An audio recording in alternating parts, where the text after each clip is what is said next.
Merci madame la présidente.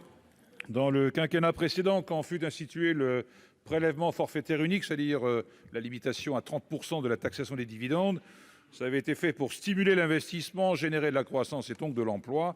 Et or, à l'observation des faits, ça n'est pas de cette manière que les choses se sont passées.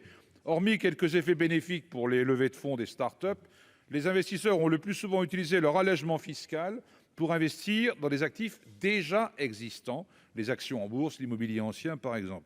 Cela fait grimper les prix, mais ne crée pas de valeur nouvelle, donc ça ne soutient ni la croissance ni l'emploi. L'Institut des politiques publiques a été missionné par la succursale de France Stratégie, le comité d'évaluation des réformes de la fiscalité du capital, pour un rapport, je cite, sur les effets diffus sur l'économie du PFU. Malheureusement, ce rapport ne sortira qu'en septembre 2023.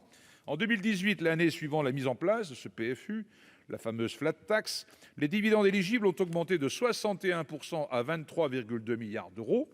Jusqu'en 2020, le niveau est stable, signe que la crise sanitaire n'a pas enrayé les distributions de dividendes aux particuliers, et les chiffres de l'an dernier, 57,5 milliards, ne font que confirmer cette tendance. Donc sans surprise, en tout cas pour nous, un petit nombre de ménages concentre la plus grande partie des revenus du capital. 64% des dividendes sont perçus par des foyers déclarant plus de 100 000 euros de dividendes en 2020. Ce n'était que 44% avant la réforme. Merci.